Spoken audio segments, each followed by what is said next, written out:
Dengue পরিস্থিতির খবর জানাতে নড়াইল থেকে আমাদের সাথে যোগ দিচ্ছেন সাইফুল ইসলাম তুহিন। তুহিন, নড়াইলে ডেঙ্গুর কি পরিস্থিতি জানাবেন?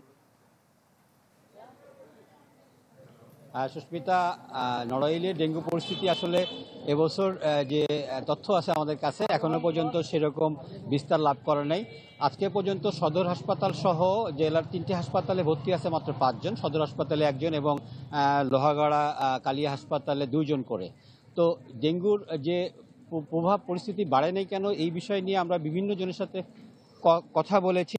তারা বলছেন যে যেহেতু টানা প্রায় 1.5 মাস 2 মাস ধরে বৃষ্টি হচ্ছে এবং এই বৃষ্টির কারণে হচ্ছে গিয়ে যে ডেঙ্গুর যে এডিস মশার লার্ভাটা সেভাবে এখনো জন্ম বিস্তার লাভ করতে পারছে না।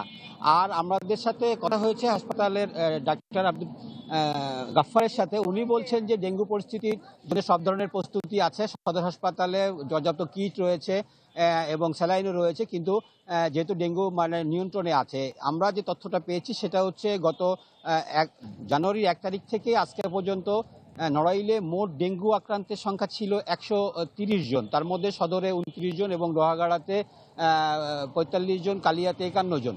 তো এই অবস্থা দেখা যাচ্ছে যে সদর অঞ্চল থেকে অন্যান্য 2 অঞ্চলে লোহাগাড়া এবং কালিয়া অঞ্চলে ডেঙ্গু পরিস্থিতি কিছুটা হলেও বেগবান হয়েছিল, যদিও স্বাভাবিক কারণেই হচ্ছে ডেঙ্গুটা এবছর বাড়ে নাই। কিন্তু আমরা কোনো উদ্যোগ বা ডেঙ্গু নিরসনে পৌরসভা কোনো উদ্যোগ বা কোথাও কোনো উদ্যোগ দেখি নাই।